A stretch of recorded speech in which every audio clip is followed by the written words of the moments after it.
Hello, જાગુસ kitchen જર્નીમાં આપ સૌનું સ્વાગત છે। વસાણા ખાઈને થાકી ગયા ને તો આજે આપણે ઠંડીમાં ખાવાનો ટેસ્ટ જ પડી જાય એવું એકદમ હોટ અને સ્પાઇસી મસાલા બાજરી બનાવીશું। તો ચાલો શરૂ કરીએ। સૌથી પહેલાં આપણે અડધો કપ બાજરી એક આખી રાત પલાળી અને પછી લીધેલી છે। બાજરીને લગભગ 10 કલાક જેટલું પલાળી રાખવું। ત્યારબાદ તેને ધોઈ તેનું પાણી નિતારી અને પછી એક કુકરમાં લઈ લેશું અને ત્યારબાદ જેટલી બાજરી લીધી હોય તેનાથી 3 ગણું એટલે કે આપણે અત્યારે અડધો કપ બાજરી લીધી છે તો 1.5 કપ જેટલું પાણી મૂકીશું અને ત્યારબાદ તેમાં આપણે પિંચ જેટલી હળદર અને સ્વાદ મુજબ મીઠું નાખી કુકર બંધ કરી અને ફાસ્ટ ગેસે 5 વિસલ વગાડીશું અને ત્યારબાદ તેને ધીમા ગેસે 20 મિનિટ સુધી ચડવા દેશું અને સાવ રૂમ ટેમ્પરેચર ઉપર કુકર આવે ત્યારે તેને ખોલવાનું છે। આપણો બાજરો એકદમ ફૂલાઈ અને ડબલ ક્વોન્ટિટીમાં થઈ ગયો હશે। જુઓ છે ને એકદમ જોરદાર સરસ બાજરો ફૂલાઈ ગયો છે ને બસ બાજરો સરસ ચડી જવો જોઈએ, તેથી આ ખાવામાં ખૂબ જ સરસ લાગે છે। ફ્રેન્ડ્સ, જો તમે મારી ચેનલ પર નવા હો તો મારી ચેનલને સબસ્ક્રાઈબ જરૂરથી કરજો અને બાજુમાં રહેલ ઘંટડી દબાવી દેજો જેથી મારી નવી રેસીપીનું નોટિફિકેશન સૌથી પહેલાં તમને મળે। આ બાજરો ખાવામાં એટલો સરસ લાગે છે ને બસ તમારો બાજરો સરસ બફાઈ જવો જોઈએ। હવે પેનમાં 2 થી 3 ચમચી જેટલું તેલ લેશું। તેલ સરસ ગરમ થઈ જાય એટલે તેમાં 5 ચમચી જેટલી હળદર એડ કરીશું। ત્યારબાદ અડધો કપ બાજરો લીલું ઝીણું સમારી અને લસણ લેવાનું છે। લસણ આમાં મસ્ટ છે કેમ કે લસણ વગર આનો ટેસ્ટ નહીં આવે એટલે લીલું લસણ લેવાનું છે। આમે પણ અત્યારે લીલા શાકભાજી ખૂબ જ સરસ આવતા હોય તો સરસ લાગે। આપણે અત્યારે 1/2 કપ લીલું લસણ લીધું છે। લસણ સોફ્ટ થાય એટલે તેમાં એક મીડિયમ સાઇઝની ડુંગળી અને એક મીડિયમ સાઇઝનું ટમેટું ઝીણું સમારીને લઈ લેશું અને તેને પણ સરસ રીતે સાંતળી લેશું।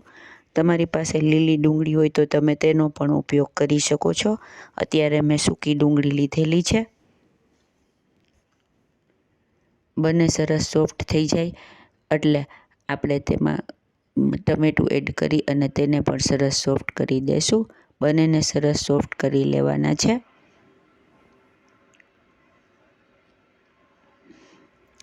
ફ્રેન્ડ્સ, એકદમ ઠંડી પડતી હોય ત્યારે આ બાજરો એકદમ શરીરને ગરમાટો આપે તેવો સરસ છે અને ખાવામાં એકદમ તીખો તમતમતો અને ચટાકેદાર બને છે તો એકદમ ખૂબ જ મસ્ત અને મજા આવે તેવો થાય છે। હવે આપણે તેમાં 1 ચમચી જેટલો લાલ મરચું પાવડર, પિંચ જેટલી હળદર અને સ્વાદ મુજબ મીઠું ઉમેરીશું કેમ કે આપણે બાજરો બાફવામાં પહેલાંથી મીઠું નાખેલ છે તો તે જાળવીને નાખવું।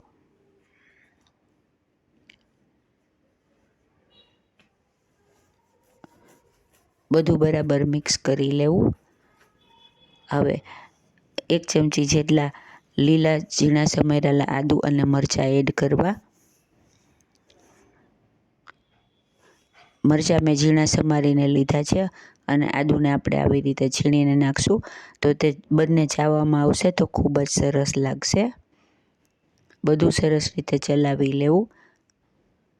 ત્યારબાદ આપણે તેમાં બાફેલો બાજરો જે છે તે એડ કરીશું। આ બાજરાની ઘૂઘરી ખાવામાં એકદમ સરસ લાગે છે। ઘણાને બાજરાના રોટલા આમ ભાવતા નથી હોતા તો આ ફોર્મમાં તેને બાજરો ખવડાવી શકાય। આટલા માપમાંથી 3 થી 4 જેટલી ડીશ જેટલો બાજરો રેડી થાય છે। હવે આપણે તેને એકદમ મિક્સ બધું કરી લેશું। ગેસની ફ્લેમ ધીમી રાખવાની છે જેથી બધું સરસ બરાબર મિક્સ થઈ જાય।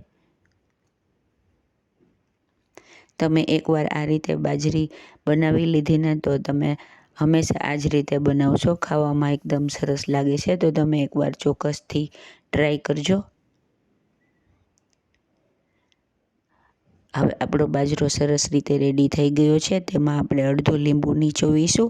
એકદમ તીખો અને ખટમીઠો આમાં સ્વાદ આવે છે તો ખાવામાં એકદમ સરસ લાગે છે।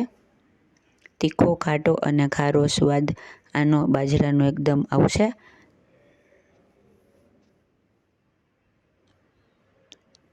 આપણો એકદમ તીખો અને ચટાકેદાર બાજરો રેડી થઈ ગયો છે. તો તમે પણ ચોક્કસથી બનાવજો. અમે ઉત્તરાયણે આ બનાવીએ છીએ. હવે આની ઉપર આપણે કોથમીર ભભરાવીશું અને ગરમા ગરમ તેને સર્વ કરીશું.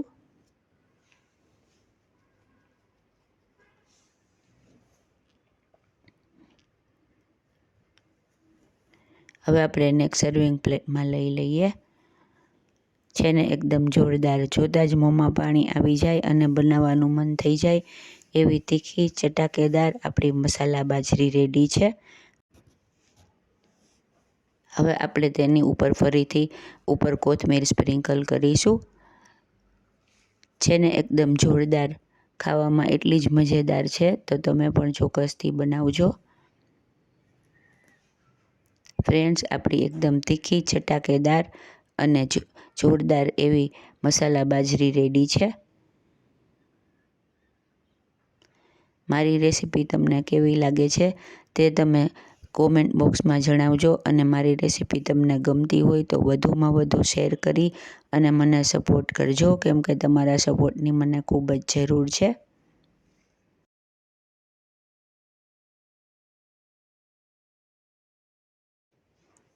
હવે આપણે તેને જોઈ લઈએ. જો છે ને એકદમ જોરદાર, ખાવામાં એટલી જ ચટાકેદાર એવી આપણી મસાલા બાજરી રેડી છે.